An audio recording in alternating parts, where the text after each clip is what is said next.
we're just in so much despair and turmoil as people. And the question I constantly get with my work from the campaigns I worked on and working at Planned Parenthood is, Alencia, oh my gosh, how do I have impact? How do I, disrupt my community and things like that? And I would answer that question and give them like quick anecdotes. It's what I do in my consulting now.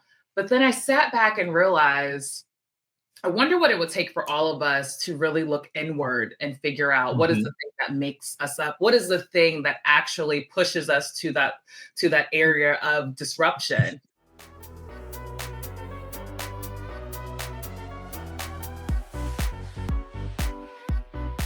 So my guest today is Alencia Johnson. Now, Alencia is a fascinating young woman who has been in a lot of important rooms and done a lot of important things. She is the founder of 1063 Broad, a media and social impact consultancy, leading at the intersection of culture, impact, and purpose. She has advised presidential campaigns of Vice President Kamala Harris, President Joe Biden, Senator Elizabeth Warren, and President Barack Obama, in addition to her work with leading advocacy groups, entertainers, brands, and corporations. So she's a sister who's been in the room where it's happened. She stepped outside of that room to write, I think, a very compelling book.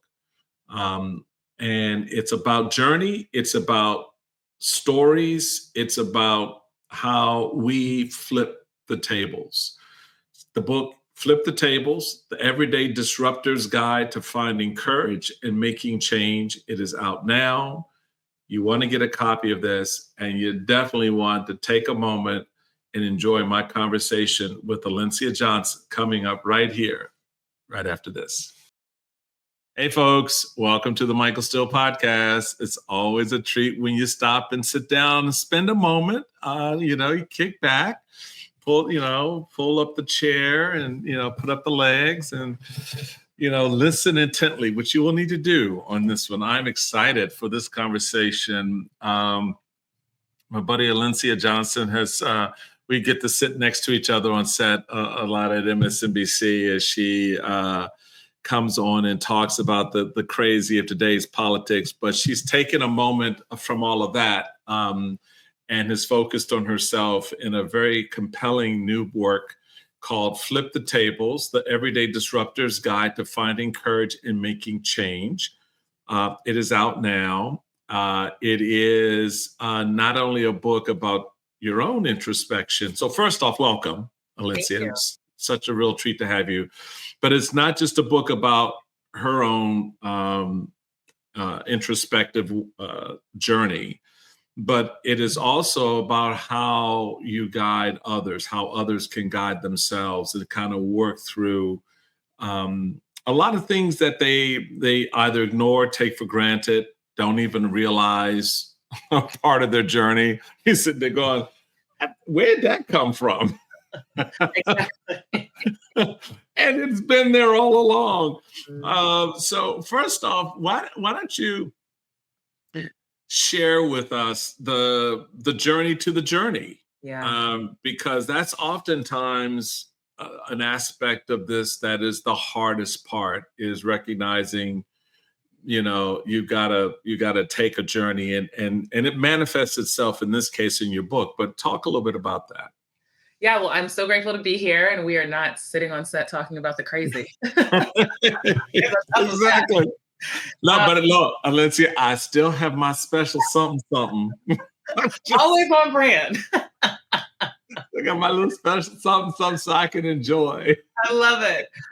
So I remember in spring 2020, and it was probably around April, I would say May. I'm coming off of Senator Elizabeth Warren's campaign, her presidential campaign. I was on her primary. Hadn't yet gone to work for President Biden, or then Vice President Biden. I knew I was going to, but just needed a little time. And we're in the pandemic. We're all at home. And so we're all just like watching everything, the George Floyd murder, along with the racial justice uprising. And then, as we thought was the craziest presidential election we'd ever see. And then we saw 2024, but I digress. So there's more to come.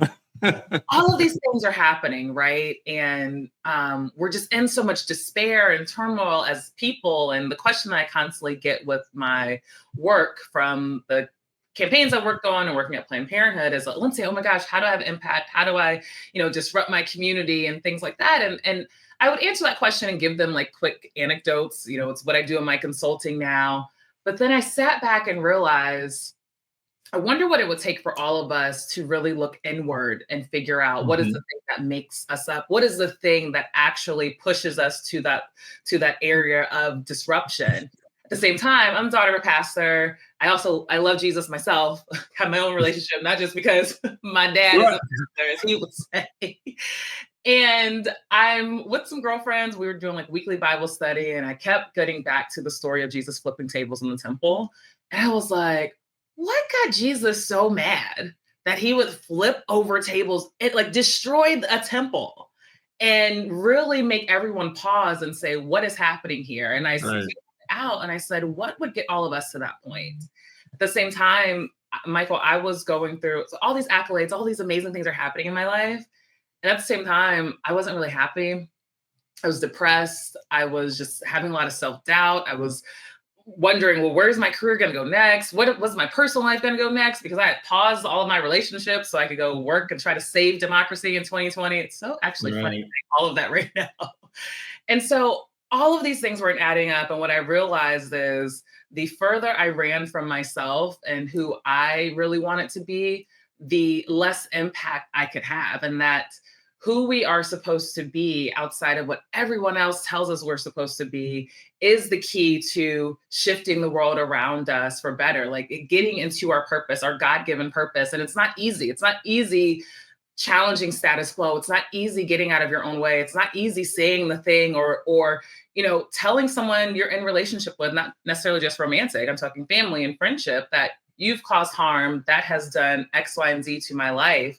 And it shows up in other ways. And as I realized they were all connected, I felt like God was saying, well, now you have to go through that journey yourself before you can share with everyone else this journey of how to get into their purpose. You've actually got to go deeper into yourself and become who it is that you actually have always wanted to be, unattached to who everyone else says that you should be. Yeah. No, well, so two things. One is Jesus in the temple is probably one of my favorite passages from the Bible, second to every encounter he had with a woman. Because it is so compelling. Those stories are so compelling. What Jesus is saying in that moment as he's engaging with women. Yeah. And even the apostles still didn't get it. And then the temple, what was compelling about that is that the power structure didn't get it. Yeah. And so you have the central thing for me, and it really came across in the book for me, was one word: humanity. In that moment, that's what Jesus is showing his humanity. I'm pissed. Yes. And I'm pissed because y'all haven't heard a damn word I've said. I'm pissed because now I don't know if I said the word correctly. So now I'm doubting myself. And this idea that Jesus doubted himself. Well, yeah, he said to to his own father, hey, can you like pass this cup to someone else? Because I don't know.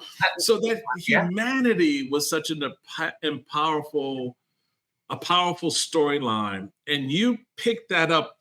It wasn't just in the title of the book. So that was the trigger. But then is how you kind of weave that in, because you confront your own humanity so many times.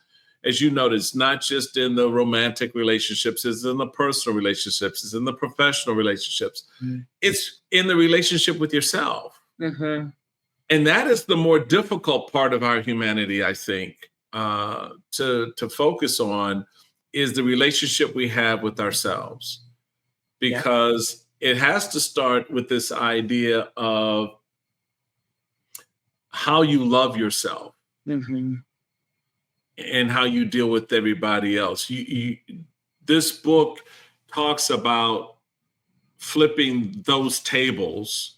So as the disruption of self, the disruption of, as you put it, let me find it, vision, and disruption of community.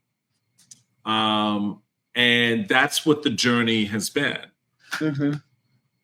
Wrap on that a little bit, and sort of, when you got there and you started writing this down and you were like, oh shit. Yeah.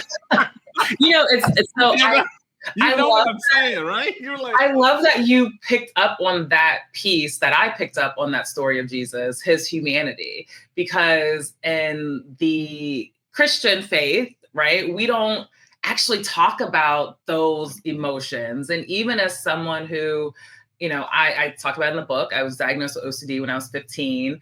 And I talk about this with my parents. I was just with them this weekend. And I said, you all don't understand how powerful it is for you, Dad, as a pastor, and Mom, then First Lady of the church, for you to say, we're going to pray, but also go get the help. That is the expertise here, right? That's you saw the humanity in it. You weren't calling, as I go to Alfred Street Baptist Church, and Reverend Howard John Wesley, he said, a lot of times that because in those days, or biblical scholars didn't understand a medical term, they would just say it's demonic, right? Something that was happening is demonic because they didn't understand it, when actually it's just a medical, scenario. Or to this point that you are making, it's someone expressing anger or sadness or doubt, which are all human emotions. And so if Jesus not only had human emotions, it was also recorded in the Bible, the anger, the sadness, the doubting, then who am I to think that I can't actually embrace my own humanity there? And why am I fearful of those emotions? Or why do I feel as though if I express those emotions, then I won't be worthy of love and support and relationship with people? And so as I was seeking, folks say sometimes we seek from others what we should just be trying to find within ourselves. I also had to reorient myself with taking care of myself, my mental health, right? So being in and out of therapy when you're 15 years old, sometimes since you've been 15, sometimes you're subconsciously telling yourself that you're a problem to fix. When we're reading all these self-help books, you're subconsciously telling yourself that. And I said, I have to disrupt that narrative and actually realize that I am a human that I have to so graciously love and accept. And the way in which we want others to accept us, we also have to accept them the same way. We have to give what we want to receive. And Michael, I'll tell you this, you've worked in politics. Obviously, we worked in two different parties. But some of these things I think you will agree with. There was at one point very early in my campaign life, I'm like, wait a minute, we are out here telling folks to treat Black folks right, to do this for women, to just fighting for equity. And yet we can't treat each other well. What's up with that? We are Yes. You're wearing that Stand With Black Women shirt, but yet, for whatever reason, I'm not getting all the resources, or so-and-so has lied on me. And then people, this too, people hold these grudges. The campaign will be over. We are on to the 5th cycle, and we're still holding these grudges. And I realized, I said, we got some healing we all need to do. And so maybe if y'all aren't going to go do your healing, I'm going to go on my journey, and maybe that will inspire all of you to also realize, in order for us to treat each other better and actually do the work, and instead of this just being a job, this is actually purpose work to make people's lives better. We got to work on ourselves in order to be in better community and relationship with one another. And that also transcends to how we can be in broader community, especially at a time like this, when community is the only thing that's going to get us to the other side. So is that the disruption? What is disruption for you? How do you manifest it? How do you talk about it in the book? How do you example it, if you will? Yeah. And the companion piece question would be, how has your faith? We're both people of faith. We have two different traditions. So when you talk about some of the mind games, I'm Catholic, so I live in the world of mind games. It's like that Catholic guilt thing is it's a real thing. But how does faith, or your relationship with faith, inform that disruption? Mhm. And what part does it play in that disruption? So I put in the book that disruption for me is the sometimes unintentional, but sometimes intentional chaos and destruction of what is right in front of us in order to build something new. To not just let it be destroyed, because that's like a Tasmanian devil barreling through the town. Right. But we're taking what has been destroyed and building something new. And I'm intentional about saying building something new, because if we want to destroy what is in front of us, then that means what has been isn't actually working for us, right? Right. In some respect, I think about what's happening now with our country. I'm like, well, maybe this is time for us to build something that is going to work for more people.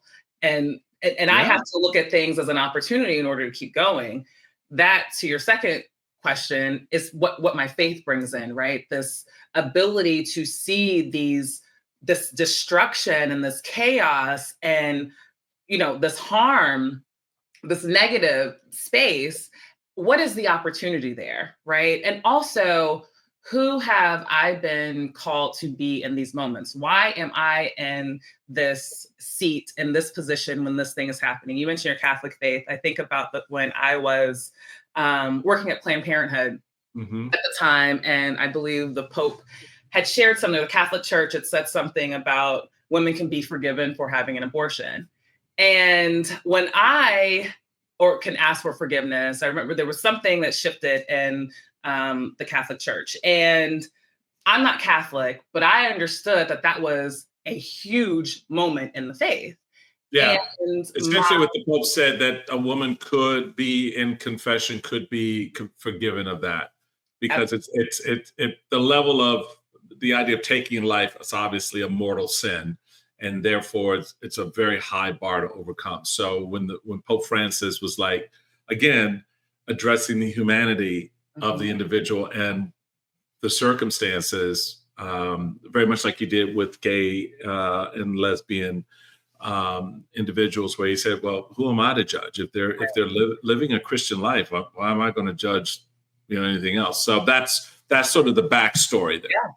And so I heard that, and I'm on the communications team, and I'm with a group of people who are like, no one should tell a woman that she has to be forgiven for making this decision. And they're coming from it from a standpoint of not the faith piece.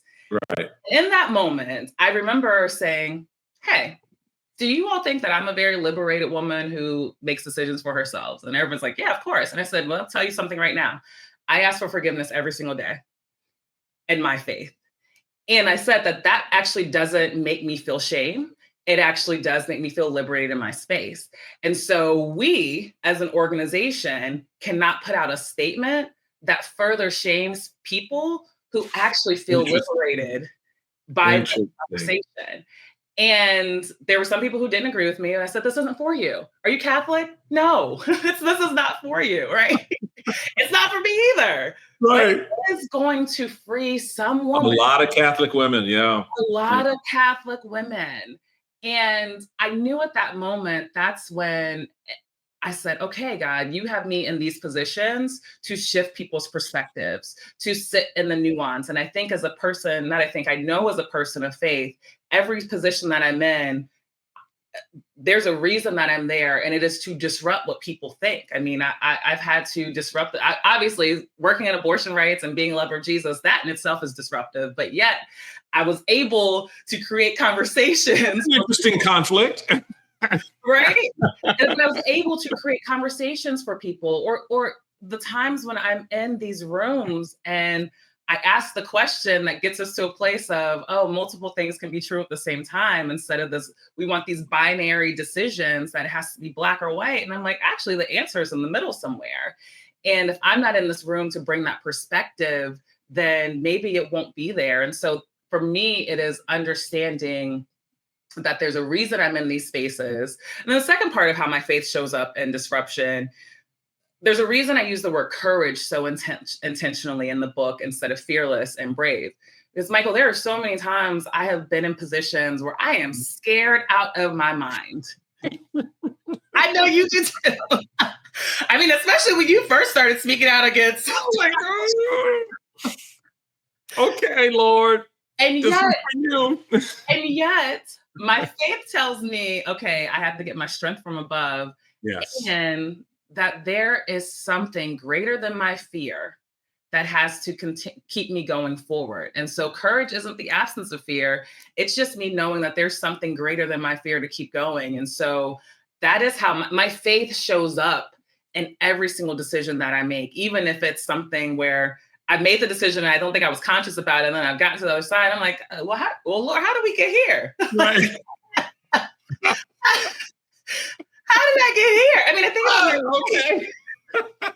think about my life, Michael. Like my parents said this weekend, they were like, we didn't know anybody in politics. And you came home, you're senior in college, and said, I'm going to go work for President Obama. And they were like, 3 years later, you're working on his campaign. And like they're like, you've worked for every Democratic president and candidate since then. Yeah. And that isn't by happenstance, that's faith, right? And I use some of in the book. Here's the thing I do know now. I'm not supposed to be reading the reviews, but I do read the reviews at times. And I'm going to tell you what I tell Alicia and Simone. Stay off of that stuff. I know. Crack. It is pure crack. Leave it alone. I know. It's it's my first book. It's my baby. But I read a review where one woman was like, I was turned off because there was so much faith in it. And then this other person was like, I thought this book was supposed to be for Christians on how to act better, but it had nothing to do with Christianity. And I'm like, I can't win. Which means you wrote the right book. You wrote the right book. That's right. Because disrupting the notion of what's possible. Exactly. It is, there's so many aspects of this book I want to try to unpack with you. And the faith piece is for me in reading was the bigger piece, but it wasn't like this one big thing that happened and then you moved on. It was throughout the book. You could, if you're tuned in, and this is the thing about the book, and I'm really hoping that people in listening and watching us in this moment, whenever they come into this conversation, that you find yourself in what we're saying. And because it's true, you're here, folks. You are Alencia, you are Michael, you are you. Everybody has got to disrupt themselves to some degree. Now you have a term that you can put on that thing that you didn't understand what it was that you're now doing or that you need to do. And that's what I love about this story. When you and I first talked about the book, you were still in the throes of writing it and finishing it up. And I expressed to you that I was very interested in having you. I really wanted to talk to you about the book because I've always found you to be an intriguing person professionally to watch. I had not known you otherwise than before you got to sit next to me and we get to talk a little bit. But there was so much, you can tell with people in their stories that the backstory is damn interesting and it's intriguing and your curiosity is heightened because there's something about them that shines. It's not, I don't know how to put it. It's not just, they have this closeness with certain people or they work for certain people, they know certain people, they do certain things, but it is about the person themselves. And so part of your disruption of yourself, I think, as you talk about in the book, is coming to grips with some of that as well. Yeah. Right? How people see you. Mm-hmm. Yeah, that I thank you for that. I did have to come to grips with it. And I think it first happened, one of the times that it was really, really prominent was when I decided to start working for myself. I talk about it a little bit in the book. And I felt like I had to have I had to make this big rollout, this announcement. And I had to tell everybody what I was doing. I'm here, y'all. I'm here. I'm doing something next, right? Because like if you're not talking about me, I'm not important, right? And again, we have to like work through why I felt that way. And so then I announced that I was consulting, and there's a whole story behind, the name of my consultancy honors my grandmother, which I talk about a lot in the book. I talk about her. But then that came with, how big is your agency going to be? How much money are you going to raise? I was like, whoa, wait. I don't want to do all of those things. Can I?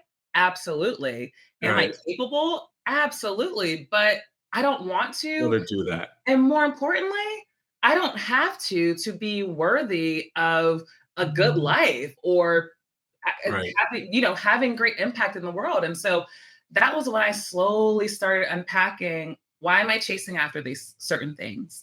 Why am I hiding not only the hardships that I've gone through, although I know that my testimony and story can also help other people? And why am I so scared of putting myself out there in a way that might be different for other people, but is more authentic to myself? And part of doing that is slowing down. And so there's that chapter of Goodbye to the Boss, BITCH. It talks about rest and, saying no more and really taking care of ourselves, and why we absolutely have to do that. And that doesn't, again, make us less worthy and capable, right? We have to shun what capitalism has told us is success. And so a lot of that undoing required for me to share more of my story, Michael, and to help me stop over explaining, because there's this chapter of like, WTF do you do? What exactly do you do? Like, right.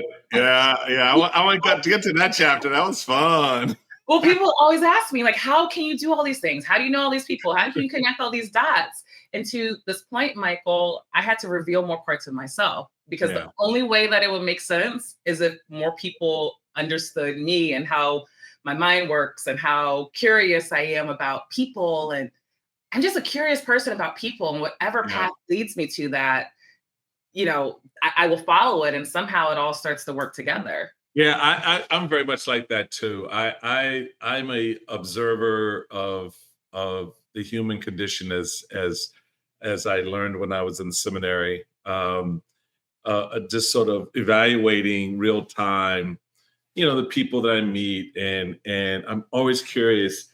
How did you start your day? Or why are you so angry right now? Or why are you happy right now? Why, we're coming to a conversation, you're like, hey, what's up? I'm like, okay, so what's that all about? I'm just those little the backstories, the little alleys, particularly growing up in DC, alleys are the life's blood of getting around the city, because everything else is clogged. The main arteries are clogged, but you get those back roads, those alleys, you can find your way. But that disruption piece, I kind of smiled. No, I did more than smile. I kind of laughed out loud when I read in the book, and very, very early in the book, you talk about the disruption. You get the exercise of writing a letter to yourself and about who you are and whose you are. And you go through that whole thing, and you give questions that you need to ponder as you're writing this letter. What motivates me, what I want in life, what I like, what I dislike. And I was struck by the fact that when over the years, in sort of working with and helping young politicians, I'd come to the conclusion, as part of my own journey from a monastery to public life, that I need to be grounded. And I could not walk into this space without first having a conversation with myself. So I went into my bathroom and I stood in front of the mirror and I had a conversation with myself. And at various points, I had to sit down and ponder the answer that I couldn't give to a question, or the answer that I just gave myself. Yeah.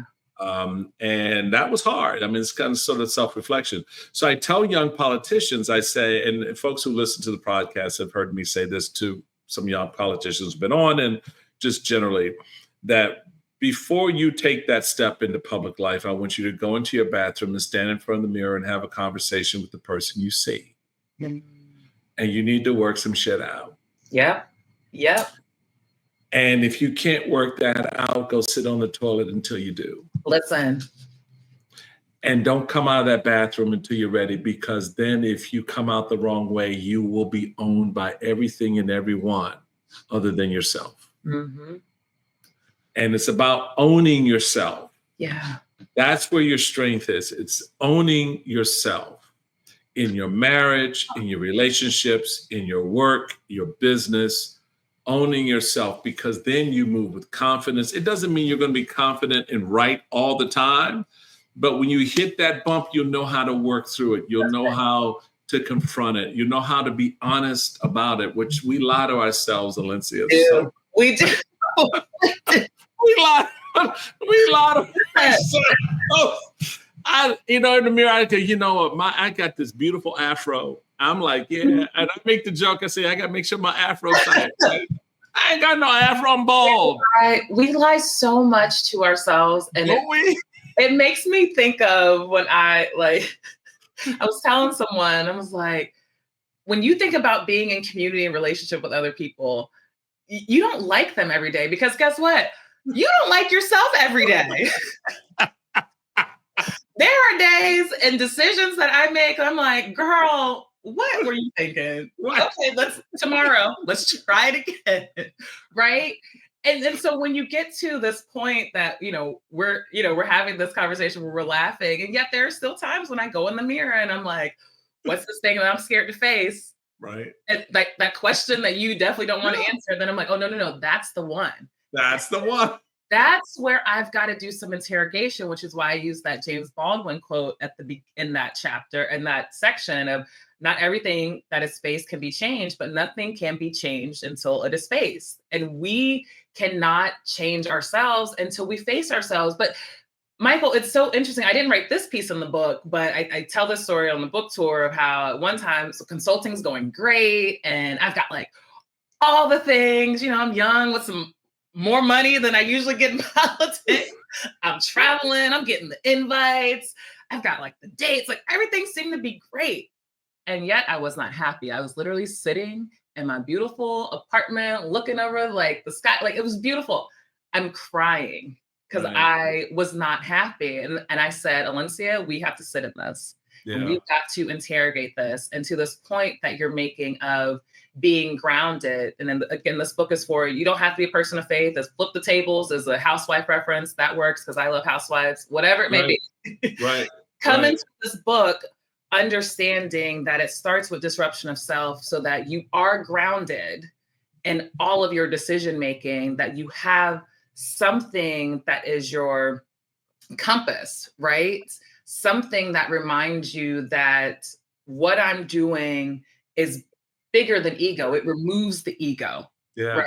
And we know, particularly a lot of, not just politicians, but politician makers who not as grounded, right? Yeah. And I think my grounding has allowed for me, as I think through the disruption of community, to get to a place with people of, we may not agree on everything, we may not like each other, but at the end of the day, if we are committed to solving this problem together and expanding the table and expanding the capacity for humanity, then let's figure out a way to link arms, right? And at the same time, when I'm met with certain resistance, it doesn't shake me to my core in the way that I would say it used to in my younger years. And obviously I had to go through a lot of things. And, in my 20s, my first campaign job was at 24 years old. Yeah, obviously I took the hits a little bit differently then. But now having for me, I call it a spiritual fortitude. You can call it a grounding, whatever it is. But this fortitude, and also shout out to my sorors, having that allows for me to continue in this work that sometimes feels impossible, not just because we might be losing, but sometimes we are just not gelling well at all. It allows for me to, in a very practical standpoint, I live in a new building in the area, and some of my neighbors don't really want to say hi. And I'm like, hey, how you doing? And I keep trying, because I also understand when something's about to go down, y'all actually probably do want to know me, because I might might be able to give you a heads up. But I'm so grounded in myself and understanding that we are all in our heads, in ourselves, and we're not as important in other people's stories. And so, and how we relate to one another, we have to have our own grounding, but we also have to face our own things and also continue to give people the opportunity to show up too. She's flipping the tables, the Everyday Disruptor's Guide to Finding Courage and Making Change. Alencia Johnson is the author. We're going to take a quick break. When we come back, Alencia, we're going to get into a little self-preservation. I love it. We'll talk about that with Alencia right after this. Politics, especially these days, as you're probably well aware, it's a tough subject to tackle. It can feel hard to wrap your head around, plain incomprehensible, or just too much, too often. It feels like a whirlwind of information. And that's why the NPR Politics Podcast is where you should go to decode what goes down in Washington and around the globe, and what every decision out there might mean for you and me. First impressions are always important. Every day, the NPR Politics Podcast team will focus on one thing and boil it down to 15 minutes or less. Think of it as your political multivitamin. I loved how in a recent episode, they broke down how GOP-led states are passing new restrictions for ballot initiatives. Politics might move fast, but you can count on the NPR Politics Podcast to declutter it all just for you. Listen now to the NPR Politics Podcast only from NPR, wherever you get your podcasts. Welcome back, everybody, to Michael Steele Podcast. I told y'all to settle in. I told you. You knew it's going to be the conversation. This is one of those few times, gratefully, I don't have to talk about and focus on Donald Trump's bullshit, politics, all of that. We're so beyond that in this conversation, because this is really about how we, in many respects, flip the tables, not just for stuff that's going on around us, but flip it for ourselves and how we kind of reorient our thinking. Alencia, like I said, before we went to break, I wanted to come back and talk about this idea of self-preservation, drawing from the words of Audre Lorde. You write, self-preservation is an act of political warfare. We weren't here to labor for anyone else. Reclaiming our joy and our rest is the best response to this political moment. Talk about that, because you and I both probably encounter a lot of people stress the hell out. So true.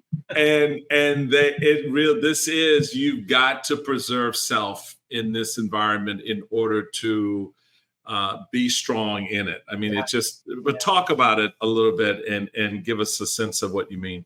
Yeah, that Audre Lorde quote, obviously, so many people reference it in so many movement spaces. So, and I write this in the preface. So it took me 2 days to get out of bed after the election, because it wasn't just a defeat of the Democratic candidate that I was working for, but as a Black woman, I so intimately felt that rejection, and that once again, here's a Black woman with this amazing plan for everything. We will solve it. And yet still it was rejected or told we weren't worthy or whatever it may be. And I heard this Alice Walker, I heard this video of Alice Walker talking about, you have to keep a healthy soul in the constant face of oppression. And how do you do that? That is through the joy and through the rest and through resisting what our culture continues to tell us, that we have to just work harder. You have to work harder. And that conversation Alice Walker was having really crystallized it for me. And I got up out of bed. I called my mother. My mom was like my best friend. She was like, Alencia, we've been through this before. And the we being our people, we've been through this before, and we will get through this again. It's not to minimize the harm that's going to come. And so it made me feel even less selfish to do the things that are needed in order to preserve my soul, which is the rest, which is the taking care of myself, which is the finding joy. Because if I think about it, when it's time for us to go into battle, because I think right now we're in a place of, it's barely over 100 days. So we still are trying to figure out what is the actual thing we can win with. And so at that moment, we've got to be preparing ourselves. I've got to be strong whenever it is time for me to labor again in that way to try to save democracy or save this country. But even stepping back, I think about my ancestors and how my ancestors were brought here. My ancestors were brought here either to labor or give birth to labor. Mm-hmm. And that became illegal under that context. Mm-hmm. Black bodies and Black women bodies aren't actually worth anything in this country. So the greatest act of resistance to that is to not labor, is Right. to literally say, oh no, I'm going to rest, or no, I'm actually going to only do this job description and then tend to my community, tend to myself. Right. And understanding that was just, it is great resistance to this culture. And again, if you're not a Black woman or a Black person listening, you are any marginalized identity. If you are not a wealthy, very, very, very wealthy, heterosexual white man, Mm-hmm. any resistance to this society that has told us that we have to labor more and more and more is actually disrupting the status quo. And then finding joy and rest within that when you see protests and you see people protesting, but in song and dance and movement, that in itself is telling, the oppression, you can't break our spirit, right? Like you can literally not break our spirit. And so I want us to move to a place of, and I talked about this particularly in some interviews I've done with some women's magazines around having this guilt-free rest, feeling less guilty about taking care of ourselves, because the people you are in relationship with, the people you are in community with, they want you at your best self. And in order for you to be there, you actually have to do those things and to tend to yourself. And so I write so much about it because I had to learn it myself. I felt like I had to say yes to every opportunity, fly across the country all the time, sacrifice birthdays and moments, and not just like these big moments, the mundane moments, right? I felt like I had to keep chasing. But then when I realized, no, if I center these things, everything else as it should be will happen. And yet it's also telling, the systems and the institutions that I'm trying to break down that actually operating that way doesn't work. And the more that we resist it, the more that slowly chips away. And so that's why it's such a central piece of the book. It's the self-preservation idea is such a powerful one, and it's one that, as you've articulated, at times we avoid it. We don't want to confront it because it requires something of us that we're just not ready to give or don't think we can give ourselves, which is time. Yeah. And time away from the thing that you've now been consumed by so that you can refresh. It reminds me when I ran for the U.S. Senate in 2006, sitting there with my wife, we're in the room in the suite, and everybody's out in the outer room and looking at the TV, and my team is going through the ballots, and yes, I'm losing for the U.S. Senate in Maryland. To Ben Cardin, but when it was finally confirmed, my chief of staff comes in and says, "Hey, man, the numbers aren't going to work. I'm sorry about that." And we're watching, and they just called the race for Ben Cardin. He leaves the room, and so you can imagine this thing where I'm here, my wife is sitting next to me, the TV's in front of us, and we're sitting on the edge of the bed and we're watching it, and there's this silence once they call the race.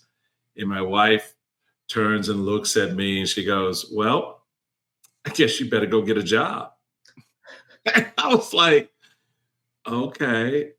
And it was that moment where it was, at first I thought, well, that was just very rude. It's no sympathy at all. Damn, I just lost the race. And you tell me I got to get up tomorrow morning, go get a job. She said, "How did you get paid?" Like, okay, whose side were you on? You working for Ben? What's the deal? But what I realized later on was that was a form of self-preservation she was putting in front of me. In other words, don't let this moment consume you. That's right. Right? Don't get caught up in the loss. yeah, it hurts, it's whatever, but you've now got to think about the rest of your Mhm. life. And the next thing you do, what your next chapter is going to be. Um, and that's a part of this journey that you've Yep. been on, that you, as you figure out, and you kind of, that's why you've already referenced it, the chapter 9. Oh, what TF do you do exactly? Redefine what you do, Yeah. right? That's what those moments, Mhm. they're really moments of creation, Yep. where you can just kind of, all right, take everything that's happened in the campaign for the presidency, and whether it's a winning effort like Obama or a losing one like Kamala Harris, but in each of those moments, you take all those bits, Mhm. and you redefine what you do next. Yeah. Yeah. And you use that as information, and it allows for you to the word that you use, create. I have now called myself a creative. I think we are all actually creatives, right? We are Yeah, constantly creating yeah, the story absolutely. of our lives. And what I have found is I would walk into one job or one season of life, but particularly a job, thinking, oh, this is going to get me to X, Y, and Z. And then I'm in the job and I'm realizing, oh no, I want to do DEF. And that's actually okay. At one point, Yes, that yes, is literally okay. And you're not a failure for pivoting. You are actually, I think, courageous for saying, this isn't working for me. This is going to work for me. I'm going to put myself out there and create something that you may not know is possible, but because I'm trying it, it can be possible for all of us. And I have always kind of designed my life trajectory, even though hmm I haven't been able to name it that until now. Look, I'm glad I could name it so much in the book, is that because I want to give everyone their power back. We all literally have the power to do this. You don't have to sit and ask 10 different mentors, what should I do next? Because right, they're all going to give you 10 different answers. And at some point, I yeah, kept getting reflected back this question of, well, what exactly do you do? We have to explain this, whether it was a manager or a friend or whoever that might have had good intentions, but they weren't fully understanding what it is that I have felt so compelled to do. And they weren't comfortable with, a lot of us actually are not comfortable with the unknown. We like this, we like to make sure, and as we should, right? Maslow's hierarchy of needs talks about having our basic needs met. We need a job to make sure that that is all taken care of. But what about when we get beyond that and have the freedom to create something different, and things look, the realm of possibility is beyond. I say now that the sky is the floor. And, some people say the sky's the limit. I'm like, there's more beyond that, right? right, right. And if I think about the work of doing good in the world, politics isn't the only avenue. And that's why No, I'm so curious about storytelling and the arts and how that intersects. And people would always ask, well, why are you doing all of this with these corporations? I'm like, they also have a say in how our society is shaped. There's so many ways to engage people and speak to people's humanity. And I want to figure out every single way to do that.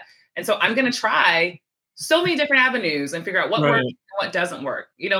Michael, there was one point when I was in college, I wanted to be White House press secretary. And then as I got closer to like became spokesperson for a lot of different things, I was like, Right. I actually don't know if I want to do this. And now looking to see what Kareen had to go through and Jen. And Yeah. that's actually not what I want to do anymore. And that's actually okay. Okay. And it's It's actually okay. okay to say, I don't know what's next, but I know, and I get this question a lot of like, oh, what's next after this book? And I say, look, I don't know exactly what's next, but I know that I'm going to continue to tell stories and build narratives and connect people at a human level. And that allows for so much imagination to happen, Well, right?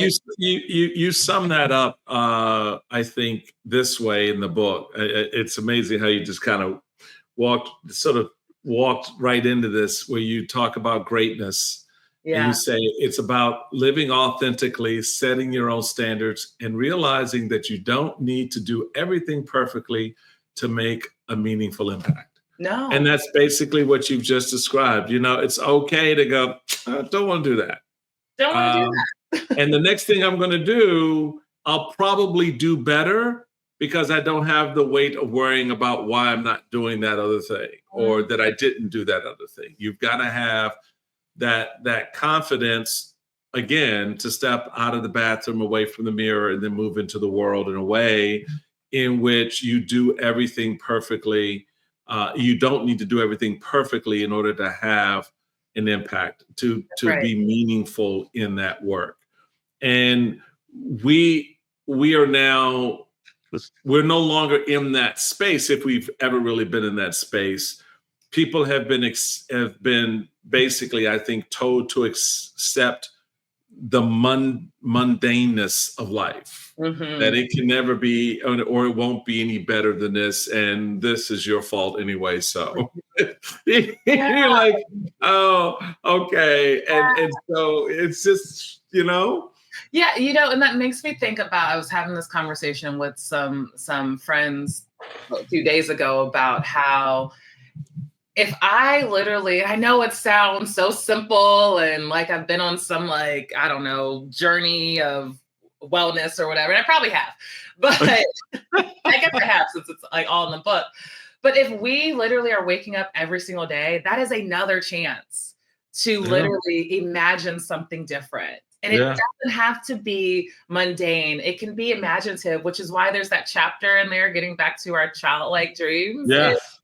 To be honest, I hated that chapter at first. And my editor wanted me to keep it in there because she was like, this is reminding us to just step back and just be and have fun and have an imagination. And to your point, not accept the mundane, right? Not accept boring, and not accept that if it doesn't work out in this path, that it's not supposed to work out. And I actually started to fall in love with that chapter even more. Because we got to have this big imagination, and we can't, back to what I was saying earlier, we can't let what is happening around us break our soul. I mean, if we think about, my parents do a lot around housing and food insecurity, and they're constantly sharing stories with me of people who come, to receive resources. And there are some people there, they're like, you would never know that they are coming every single day to get food or help with their housing because of their spirit, right? Right. And then you meet people with everything who are unhappy. Yes. Yeah. And they're making the country pay for it. Yes. My wife and I would, through some of our social work, go to a couple of locations here in the county, and on Tuesdays, and distribute dinner. And it was always so interesting.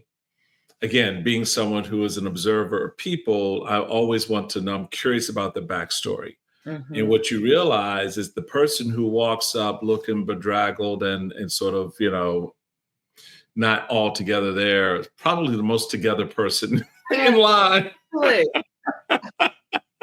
They're the most together person. They know they this is my state. This is why I'm enjoying my life. This is good. I appreciate, thank y'all for the dinner. I'll see y'all tomorrow. Yes. And then you have the person who pulls up in the Mercedes. Right? And you're sitting there going, okay, I really want to know this story. I really am curious about the narratives.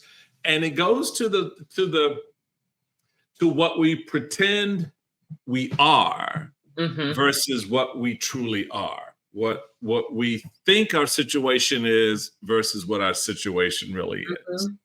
And we have all the bling and the toys and the stuff that make people go ooh and all, and present an image that feeds a narrative about us that we know is not true.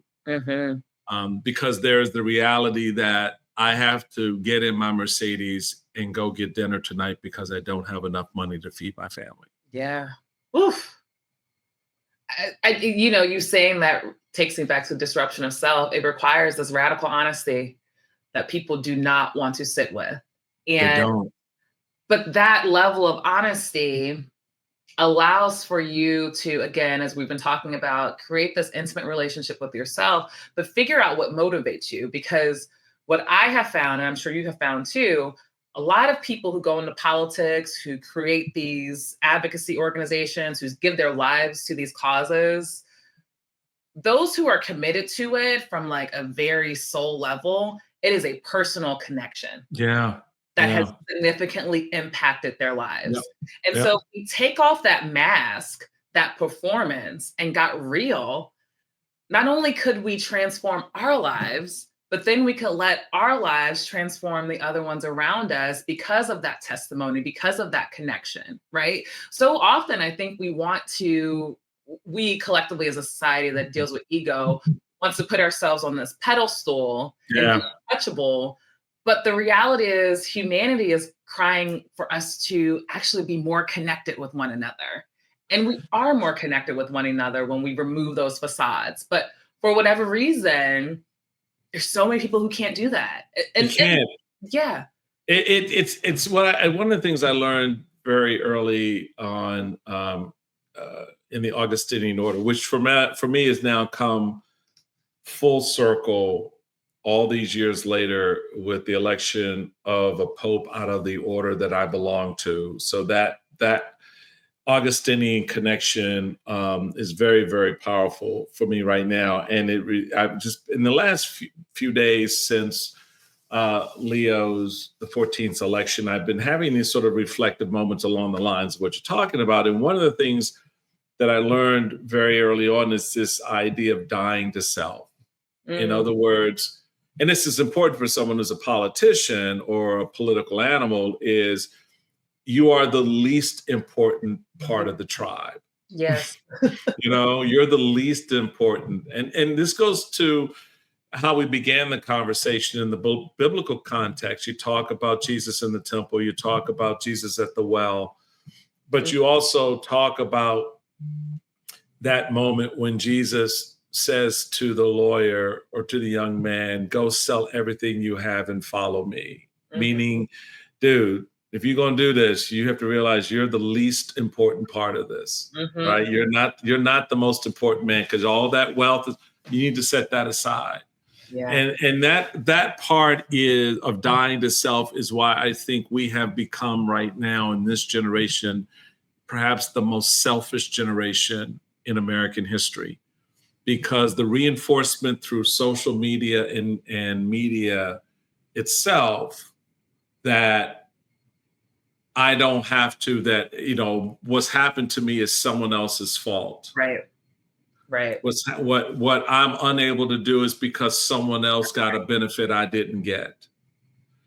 All the lies we tell ourselves to justify the fact that at the end of the day, we're just lazy. That we don't want to get off, as I said on the air a couple of months ago, get off your fat ass and engage. Listen. Right? Do something. All this is happening right now around you. What are you doing about it? Well, and it's just Yeah, I am with you on this piece, because I did the Breakfast Club a few weeks ago, and there was this frustration about Democrats, not doing enough, or not doing stuff for folks to pay attention to, or we don't hear about anything. And so I mentioned the Congresswoman Ayanna Pressley, who's a dear friend of mine, AOC's, and they're like, yeah, but those are a couple people that you could name. I said, well, look at the algorithm.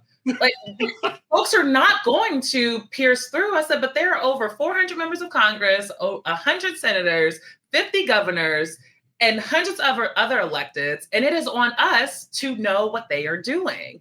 But this piece of self-accountability, it's just, for whatever reason, I think that is the individualism in our nation has actually breeded that. But we don't see ourselves as responsible for a part of the story. Right. But we have to be, which is, why I thought it was so important let's build up your courage and your confidence first. Let's get you also to have this bigger vision and understanding. So then you are a bit more, not just courageous when it comes to bettering the community, you understand your responsibility, right? Right. Because there are Right. so many people who it's on both sides. Yes. The left. Yes. And it's hard for someone to have that conversation with me when I was going to the voting booth with my grandmother, 5 years old, and my parents, right? Like, I don't understand what you mean you didn't know because you only turned on MSNBC one time a week. You need to go use your little Twitter fingers and figure out the information, right? Right, like, right. And you can't get mad because I'm being that honest with you. And looking at yourself, I'm being that honest with you because I care. I'm not trying to berate you. You're not trying to berate anyone or make anyone feel small. You're literally reminding people that we have the power. We're looking at all these other people. We wanted Dr. King to come along and save us. Dr. King couldn't do his work without the million people who marched. Thank you. And the million more who were organizing at home. My grandmother, who you don't know, now I'm hot, but my grandmother, who, we know her name now because I wrote her name down in history books in this book. But my grandmother, she left Danville, Virginia and went down to Savannah, Georgia to hear Dr. King speak because she had kids that were in segregated schools. You have to also be that person. Yeah. And so that's why I hope that people understand that's part of the reason I started with let's disrupt ourselves first, get that courage and understand that we have to be not just the participant, the author in this story. And in order to be the author, you got to pick up the pen. You got to do the research. Well, I was gonna say that's a perfect way to sort of to bring us into the final part of our conversation, which I could spend another hour with you on so much of this. When you look at the chapter that was really, I mean, there are so many important chapters that sort of link, but in so many respects, when you look at what's happening today, when you talk about telling your story, and why that's such an important part of everything else that you talked about before in the book. You're flipping the table, and that's important. And some of the things we talked about, self-preservation, that's important. But all of that is part of your story. Yes. And so at some point you have to tell that story, which is what you were just getting into. Yeah. And helping people tell their stories. So when you're confronting a society and a body politic that no longer wants you to do that because they are afraid of the truth of your story, showing up the lies that they tell themselves about their own. Oof. Right? That's where we are right now, Alencia. Yeah. We're in a space where the truth of our stories can no longer be told because they put a spotlight on the lies that others are telling themselves. How do we persevere through that? Yeah. And how do we resist it and help them understand that they don't need to lie to themselves because we're not rejecting them because of their story. We're embracing their story as much as we're telling ours because that's the beauty of the American enterprise, right? Yeah. I mean, this nation is made up of all of our different stories. Yes. Yes. Right. And that is, in anything beautiful, there is some pain, but pain doesn't necessarily mean a bad thing. So yes, there might be some painful moments in, your ancestry.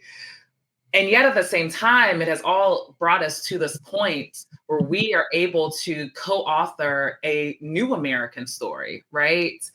And I think when people hear telling your story, they hear from someone like you and I, you got to go on national television and do it. You got to write it into a big campaign speech. But what I try to distill in that chapter is how powerful our stories are in our individual circles and our families who, our cousin or whoever may not be exposed to something that you have had experience with, and that is impacting you at a personal level. I've seen it when it comes to, friends, and myself included, who's a survivor, my friends who are queer and they have shared their experience with their family. And, we're thinking this has to be through the stories that Ava DuVernay and Shonda Rhimes are putting right. but how it's transformed people's lives. I think about, I went to predominantly white schools and, and K through 12 as well as undergrad. And the stories of self that I would share with my white friends, and some, Right. in hindsight, looking back at some of the comments their parents would make, I'm like, I don't know how safe of a space that was. And yet, at the same time, I know I shifted something in them because this is the first interpersonal experience they've had with a Black person. And Yes. every preconceived notion that they had shifted because they love and care about me. Mm-hmm. And so when I'm telling them that X, Y, and Z is harmful to me, but it's something that you've never even had to think about, now you are conscious about your privilege in a way because it's impacting people that you love and care about, right? Yeah. And if I wasn't courageous enough to tell my story, and I'm not saying my parents put me in harm's way, because trust and believe, Right. that's not the case, but understanding the power of our stories to shift or disrupt entire rooms and thought processes. And in the same way, I know I would do that for people who may not have the same experience as myself, vice versa.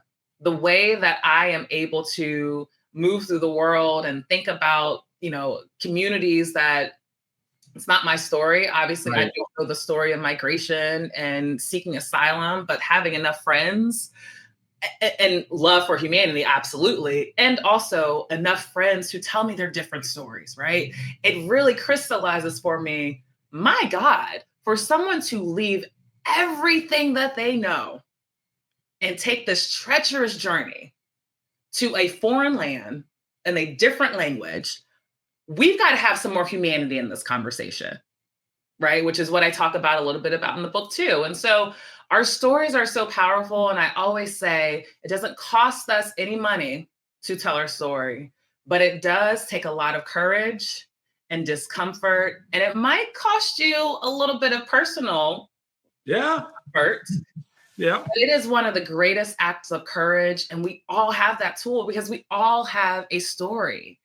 And those stories are needed now more than ever. And I will share this with the audience too. Tell us, everyone, write your stories down, because if they are taking away these stories, we've got to be able to preserve so much of our history. I was in Mobile, Alabama, and I went to the Heritage House Museum where they have built some of the remnants of the ship. And I was just overwhelmed with emotion, and thank God for Zora Neale Hurston continuing to write this story, even though the publishers wouldn't publish it until 2017 or recent years in the last decade, right?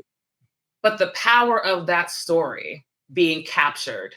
It's amazingly powerful. It's so powerful. It's I don't know how to express it other than I'll put it this way. Because as you were talking, I was thinking of DEI, and I just want folks to know who are drinking all the DEI Kool-Aid right now, and again, lying to yourself about it. What you've just heard Alencia describe as the story, our story, is wrapped in the diversity that this country has always sought, the equity it has always professed, and the inclusion that is its hallmark. Yeah. Everybody's story is DEI, baby. Come on now, stop it. Yes. Please stop it. Your Irish, German, Polish ancestors are no different than Haitian, African, or Asian ancestors. I mean, just stop it. I mean, why do we punish ourselves that way? Yeah. Is my greatest frustration right now when I hear this, that one individual or groups of individuals can so confuse and delude and lie that we lose sight of our own stories because we think now our whiteness is the thing that is the greatest thing to protect us, or my location in a red state is the greatest thing that's going to protect me. No, you know what the greatest thing is going to protect you? All of us linking arms, Right. and all of us making the same claim of our American identity by telling our stories and not shitting on everybody else's. That's right. That's what's going to save. That's what's going to save your dumb ass. Sorry. Okay, I'm not going to go down that No, road. but that also reminds me of, the story we have to tell ourselves. And you asked me too about what helps us persevere in this, is that when you listen to all these stories and, places of origin and where we come from, there are so many more of us collectively Yes. than not. And what seems like immediate resistance and violent and evil, very, very evil response to all of this is an indicator to me that we were actually making great progress together. Right. And so if I, again, tell myself that story every morning when I wake up, I'm like, oh, okay, this is a response to us actually moving forward. That's it. So I'm going to keep fighting for this. They want us to give up, right? This is I always say, like, white supremacy is grasping for its last legs. Right. And that's what this is. Right. So we cannot let that fracture us, because I think there were ways in which we were healing. There were ways in which both sides of the aisles were having conversation about complicated issues, right? Yeah. There were ways in which folks started to say, okay, that might not be my tactic, but I do believe that this should be an ultimate goal, right? And so we were making great progress, and the oppressors want us to stop and want us to believe that this isn't the promise of America, and that can't be the story of America.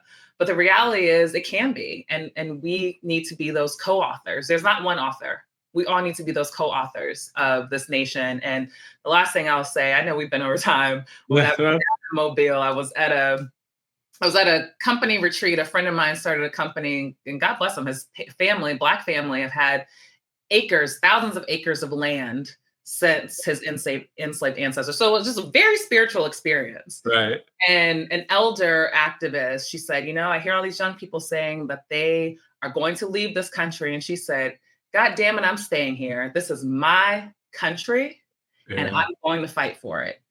And I said, well, I can't leave either. So right. But you know what that elder has done in that moment? You know what she did in that moment?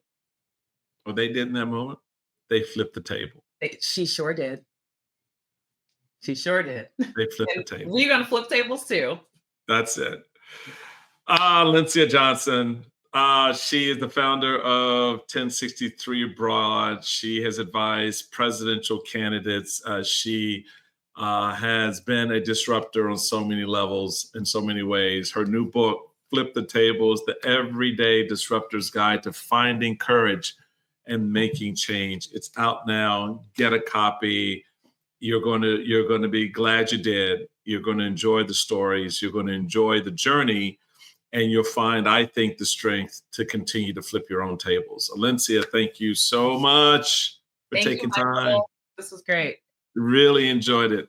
Folks, that does it for our time together. I really appreciate it when you join me and sit back and have a little something and partake in the conversation.